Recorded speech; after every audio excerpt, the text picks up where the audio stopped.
إن الحمد لله نحمده ونستعينه ونستغفره ونعوذ بالله من شرور أنفسنا ومن سيئات أعمالنا من يهده الله فلا مضل له ومن يضلل فلا هادي له وأشهد أن لا إله إلا الله وحده لا شريك له وأشهد أن محمدًا عبده ورسوله أما بعد.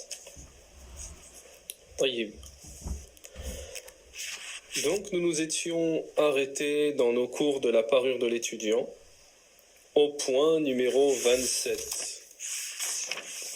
Au point numéro 27 de notre chapitre numéro 5, le comportement de l'étudiant au cours de sa vie étudiante. Le point numéro 27, la conservation du savoir par l'écriture. La conservation du savoir par l'écriture. Alors avant de commencer, Inch'Allah, nous aimerions, Inch'Allah ta'ala, donner une information, faire prêter attention à un point très important pour ceux qui suivent depuis le début et qui, Inch'Allah ta'ala, ont l'intention de suivre jusqu'à la fin. Alors nous vous demandons de vous accrocher parce que façon de parler, c'est comme si on disait parce que le meilleur reste à venir. C'est comme si on disait parce que le meilleur reste à venir. Donc c'est une parabole. Pour vous dire, je vais vous donner un avant-goût.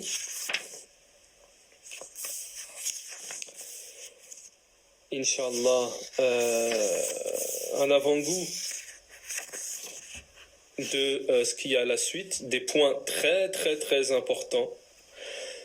Comme par exemple, à titre d'exemple, le point numéro 40, le débat sans polémique. Prends garde à la polémique, car elle est synonyme d'animosité.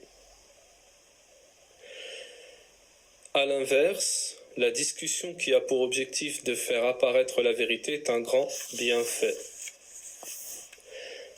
Réviser ses connaissances, la vie de l'étudiant en sciences est partagée entre le livre, la sunna et ses sciences. Maîtriser les outils de chaque matière. Ce sont des exemples. L'aumône du savoir. Faire l'aumône du savoir expose la vérité, ordonne le convenable, interdit le blâmable, évalue les bienfaits et les méfaits, propage la science. Aie envie de te rendre utile et profite de ta position pour aider ton prochain. Intercède en faveur des musulmans dans les limites de la vérité et du convenable. Point numéro 46, la dignité des savants. Sort né de la dignité des savants. Préserver la science et la révérer et protéger le respect de son honneur et de sa noblesse.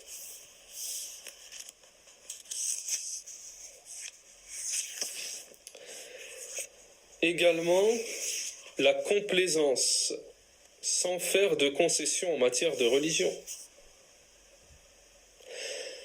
La concession, al-mudahana, est un comportement qui rabaisse l'individu, ce qui n'est pas le cas de la complaisance. La passion des livres. La noblesse de la science est reconnue par tous, car son bienfait est général et les gens ont un besoin pressant de la science. Tout comme le corps humain a besoin d'oxygène. Puis le cheikh va nous citer les ouvrages indispensables de ta bibliothèque. Comment se comporter avec les livres. Ensuite, vous avez le chapitre numéro 7. Et là, subhanallah, il y aura des choses à dire. Le chapitre numéro 7, les choses à éviter. Chapitre numéro 7, les choses à éviter. Être perdu dans de continuelles rêveries. Prendre garde à ne pas être le père de l'empan. On a dit la science comporte 3 empans. Celui qui pénètre le premier empan devient orgueilleux. Celui qui pénètre le deuxième empan devient humble, et celui qui entre dans le troisième sait qu'il ne sait rien. Se faire connaître avant d'être qualifié. Point numéro 56. Se faire connaître avant d'être qualifié. Prends garde à te faire connaître avant d'avoir un excellent niveau d'études, car cela annule la science et les œuvres. Point numéro 57. Chercher à intimider avec le savoir. Prends garde aux petits jeux pratiqués par les dépourvus, al-muflisoun, de connaissances. Il, le pseudo-étudiant, révise une question religieuse ou deux, puis lorsqu'il est dans l'assise de quelqu'un de connu, un savant, il pose une question qui a un rapport avec ce qu'il vient de réviser, puis se lance dans un débat avec le savant. Écrire des livres juste pour le plaisir d'écrire. Il faut faire attention à ne pas écrire des livres dépourvus d'originalité. Point 59. L'attitude à avoir face aux erreurs de ceux qui t'ont précédé. S'il t'arrive de découvrir l'erreur d'un savant, ne te réjouis pas de ta trouvaille et ne l'utilise pas pour le dévaloriser. Au contraire, tu dois seulement être satisfait d'avoir corrigé cette erreur. La personne équitable ne peut nier qu'il est pratiquement impossible de trouver un grand savant qui n'a pas commis d'erreur ou d'écart de jugement, en particulier ceux d'entre eux qui ont de nombreux écrits ou fatawa. Alors ça donne à réfléchir. Réfuter les ambiguïtés, faire attention aux erreurs de grammaire et de conjugaison. La conclusion hâtive, prends garde à la conclusion hâtive qui est d'exprimer ton opinion sur une question avant de l'avoir étudiée sous tous ses aspects. Alors, la plupart des points qu'on a cités ici, où le cheikh nous dit « prenez garde, faites attention à ça », nous on est tombé dedans. Faut le dire, nous on est tombé en plein dedans. On nage dedans. Exemple, comme le dernier point qu'on a cité, prends garde à ne pas tirer des conclusions hâtives avant de connaître une question religieuse de A à Z.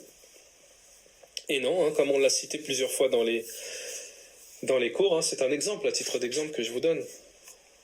Comme on l'a cité à plusieurs reprises dans les cours, il y a des gens, ils ont regardé une vidéo, ils pensent qu'ils ont maîtrisé la question religieuse de A à Z et ils se mettent à faire une fatwa et à prendre des avis ou bien à débattre avec des savants ou bien à débattre avec des étudiants. Et c'est ce qui m'est arrivé. Cela m'est arrivé. Donc voilà un dalil de notre waqi', de notre situation actuelle pour vous dire qu'on nage en plein dedans. Pour ceux qui disent apporte-nous une preuve, voici une preuve. Parmi 1000 preuves, attention. Taïb. Donc le but ici, pour vous dire que ce n'est pas terminé. Surtout ne vous faites pas avoir par le shaitan à entrer dans une sorte de monotonie ou de monotonie, car il y a des cours qui vont venir à la suite qui vont vous secouer, qui vont nous secouer. Car sachez que le prêcheur, lorsqu'il enseigne, ça doit lui faire de l'effet à lui-même, à lui aussi. C'est un des buts pour ceux qui sont sincères et qui pratiquent, c'est qu'ils se font darwa à eux-mêmes en même temps. Taïb. Donc le point numéro 27, la conservation du savoir par l'écriture. Fais, bismillahirrahmanirrahim, fais de ton mieux pour enregistrer la science, enregistrée par écrit. Car conserver le savoir en l'écrivant est une protection contre sa disparition. En outre, cela fait gagner du temps lorsqu'on en a besoin, en particulier pour les sujets religieux qui ne sont pas à leur place. Comme par exemple lorsque tu lis un livre de jurisprudence et que tu trouves une recherche importante sur la croyance. Cette recherche devrait se trouver dans un livre sur la croyance, mais comme tu l'as trouvé, note ce qui est important. Parmi les grands bénéfices de la conservation du savoir, le fait que lorsque tu atteins un âge avancé et que tes forces s'affaiblissent, tu auras accès à une base sur laquelle tu peux revenir et extraire ce dont tu as besoin sans être accablé par la recherche et l'investigation pénible et prolongée. Ainsi, aie toujours avec toi un bloc-notes ou un aide-mémoire et un stylo pour noter les fawaïd, les questions rares et les recherches qui se trouvent là où on ne s'y attend pas. Si tu utilises la couverture du livre, pour noter ces choses, c'est très bien. Ensuite, tu dois noter ce que tu as réuni dans ton calepin. Prends soin de classer ces notes par thème, en mentionnant le sujet, le nom du livre, le numéro de la page et le volume. Ensuite, écris, recopie sur ce que tu as noté de façon à ce que cela ne soit pas confondu avec ce que tu n'as pas recopié. Écris également « J'ai lu jusqu'à la page numéro tel » indiquant la dernière page que tu as lue. Comme cela, lorsque plus tard tu veux reprendre ta lecture, tu seras sur la dernière page que tu as lue. Et tu seras certain de ne rien avoir manqué. Les savants ont écrit de nombreux livres à ce sujet, comme Badi' al-Fawaid d'Ibn al-Qayyim rahimahullah, et d'autres, Khabaya al-Zawaya d'Al-Zarqashi, et aussi le livre Al-Ikhfa, et d'autres. Ainsi enregistre le savoir en l'écrivant, en particulier les Fawaid, uniques en leur genre et sans précédent sur lesquels tu tombes dans les endroits où il est peu probable de les trouver. Les trésors cachés d'Az-Zawaya. Donc Zawaya est le pluriel de Zawiya, lieu, maison, tente, mosquée, etc., où le shir enseigne à ses disciples, comme par exemple en Mauritanie, dans une tente dans le désert. Donc Zawaya qui ont été transportés à l'extérieur et les perles éparpillées que tu vois et que tu entends, et dont tu crains qu'elles ne disparaissent, etc. Car la mémoire s'affaiblit et l'oubli survient. Al-Sha'bi rahimahullah a dit « Quand tu entends quelque chose, note-le même si c'est sur un mur. Dès que tu as réuni ce qu'Allah Ta'ala t'a permis de réunir, classe tout cela par sujet dans ton aide-mémoire ou dans ton bloc-notes, car cela t'aidera dans les moments difficiles, pendant lesquels même celui qui a une excellente mémoire est incapable de se souvenir. »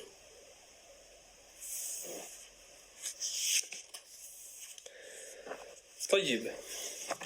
Donc nous allons donner, Inch'Allah, l'explication du Cheikh Al-Uthaymin rahimahullah ta'ala.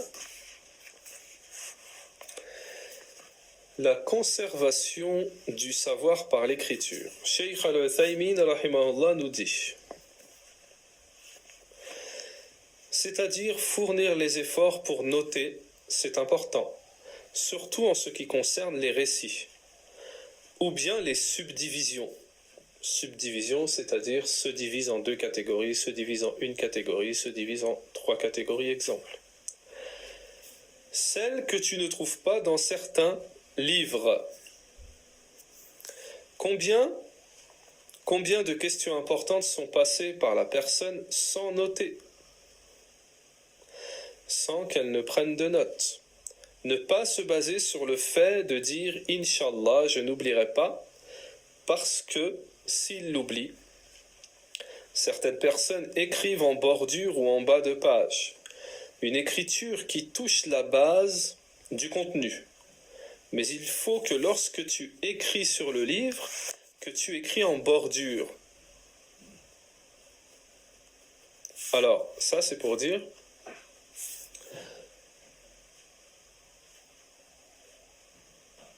ça se fait beaucoup chez les étudiants en sciences. Lorsqu'ils sont devant les savants, ils ont le livre, le matn, et ils écrivent sur les côtés ou au-dessus du contenu du matn. Ça se fait beaucoup. Donc Cheikh Al-Uthaymin rahimahullah nous dit sur le livre que tu écris en bordure, loin du contenu de la base, pour ne pas mélanger et créer une confusion entre ceci et cela. Et si ce que tu veux écrire dépasse la place de la bordure, il n'y a pas de mal à prendre une feuille blanche. Et tu écris ce que tu veux. Il y avait des étudiants de Cheikh Saadi rahimallah, qui nous disaient qu'ils avaient un genre de mémo, un calepin, qu'ils avaient dans leur poche. Chaque fois qu'il leur était mentionné une faïda, ils la notaient. Ils notaient les questions importantes. Ou bien une question qu'ils voulaient poser au cheikh. Au cheikh, pour ne pas oublier, ils la notaient. Et Cheikh Al-Uthaymin rahimallah nous dit, et cela a été beaucoup profitable. Également concernant les ouvrages, nous dit le cheikh, il y a Sayyid al-Kha de Ibn al-Jawzi, mais le mieux que j'ai vu, donc Cheikh Al-Uthaymin nous dit par rapport aux ouvrages, il nous dit, mais le mieux que j'ai vu, c'est Bada'i' al-Fawaid d'Ibn al-Qayyim. Il y a des questions scientifiques que tu n'es pas sûr de trouver dans d'autres ouvrages de cette matière. Cheikh Al-Uthaymin rahimallah yaqul, note tout ce qui a une importance. Tu peux trouver un exemple sur la croyance, sur l'unicité, sur la jurisprudence, dans la grammaire, dans l'éloquence, dans l'exégèse, dans toute chose. Parfait. Tu cherches un mot parmi les tu cherches un mot parmi les mots en arabe en analysant des pages et des pages. Par exemple, la différence entre les éloges et les louanges. En arabe, il y a des quantités d'ouvrages sur cela. Il dit, notre cheikh, lorsqu'il cherchait dans ce genre de choses, revenait avec des choses des plus étonnantes. Kitabul Fawaid est parmi les meilleurs ouvrages sur les profits. Il y a des choses que tu ne trouveras pas chez d'autres. Donc surtout, note pour ne pas oublier, parce que la personne parfois cherche une question en pensant qu'elle se trouve dans un chapitre alors qu'elle est mentionnée à un autre endroit. La parole de l'auteur, et Sha'bi a dit, si tu entends quelque chose, écris-le même si c'est sur un mur. À propos de cette parole, Cheikh Al-Uthaymin rahimahullah nous dit, c'est vrai, authentique, nous dit le Cheikh, cette parole, oui, il te faut, lorsque tu as réuni beaucoup, de les noter dans un mémo ou autre, un calepin. Appelle cela comme tu veux. L'important, c'est de rassembler. Mais le Cheikh, l'auteur, a dit par sujet. Donc, classé par sujet. Cheikh Al-Uthaymin nous dit, quelle est la première chose? De classer par sujet ou de classer par ordre alphabétique? Donc ici, Cheikh Al-Uthaymin nous pose une question. Quel est le mieux? La première chose, de classer par sujet ou de classer par ordre alphabétique. Cheikh Al-Uthaymin nous dit c'est mieux par ordre alphabétique. Parce que classer par sujet, cela diffère des livres des savants.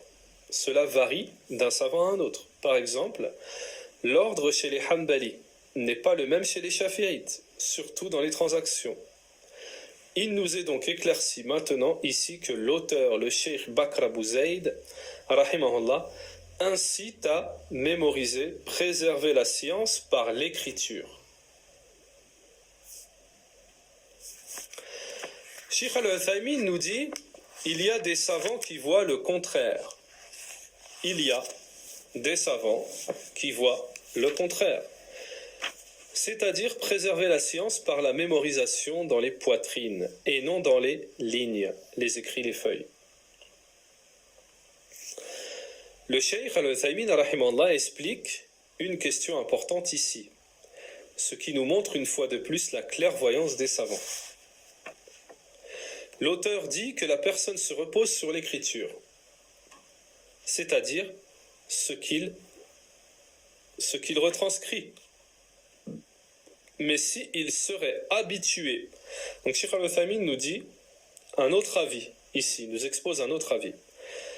Cheikh Al-Uthaymin rahimahullah nous dit, mais s'il serait habitué à mémoriser, car sur cela il y a remarque à faire, C'est pour cela que nous voyons que les instruments pour compter aujourd'hui, comme les ordinateurs, ceux sur lesquels on entrepose la science et les matières, nous voyons que cela a eu un impact sur les gens, un impact négatif, en règle générale.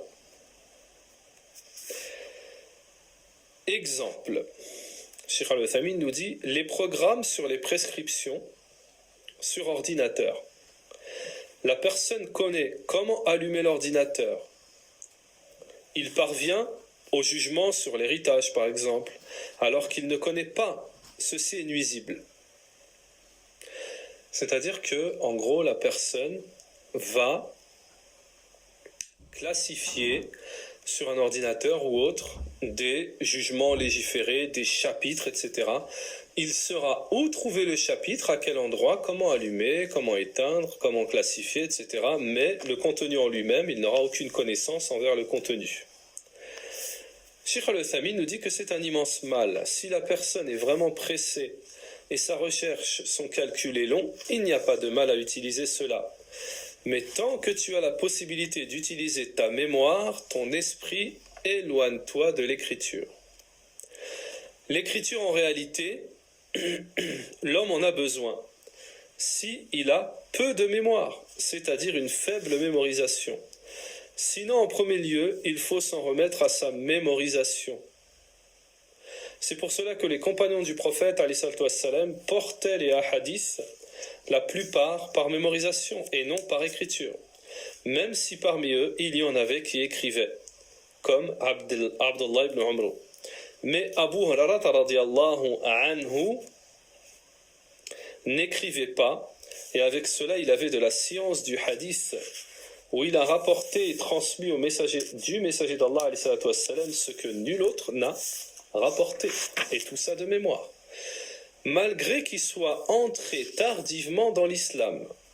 Nous avons donc ici donc, nous ne disons pas que l'écriture est mieux dans l'absolu, ou que la mémorisation est mieux dans l'absolu, s'ils sont au même niveau, nous disons alors la mémorisation dans la poitrine est meilleure.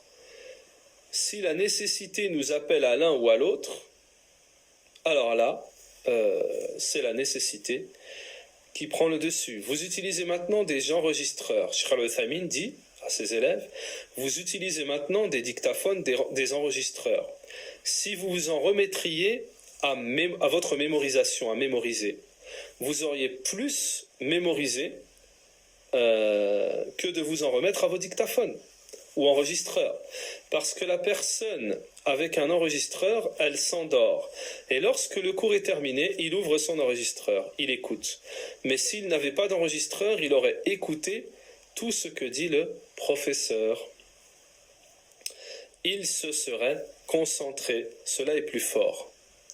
Donc, s'il n'y a pas de nécessité, alors la mémorisation passe en premier. Si ton livre n'est pas avec toi, tu restes comme une personne de la masse.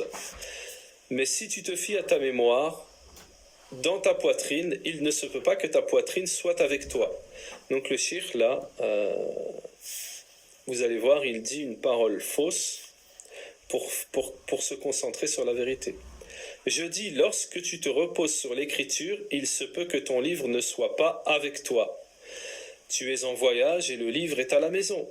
Et lorsque tu te reposes sur ta mémoire, dans ta poitrine, il se peut que ta poitrine ne soit pas avec toi. Erreur.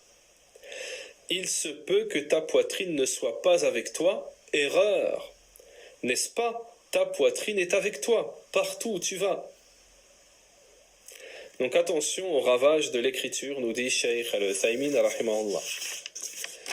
Donc ce qu'il faut comprendre ici, car vous constaterez qu'au début de l'explication, Cheikh Al-Uthaymin nous expose tous les bienfaits de l'écriture, ce qui va en concordance avec la position de l'auteur, puis à la suite, Cheikh Al-Uthaymin nous mentionne les méfaits de l'écriture au détriment de la mémoire. Donc ce qu'il faut comprendre ici, c'est qu'il y a un juste milieu. Il y a donc un juste milieu. Donc voilà en ce qui concerne ce point numéro 27. Dans le prochain cours, Inch'Allah Ta'ala, nous aborderons le point numéro 28, la préservation par la compréhension et les actions.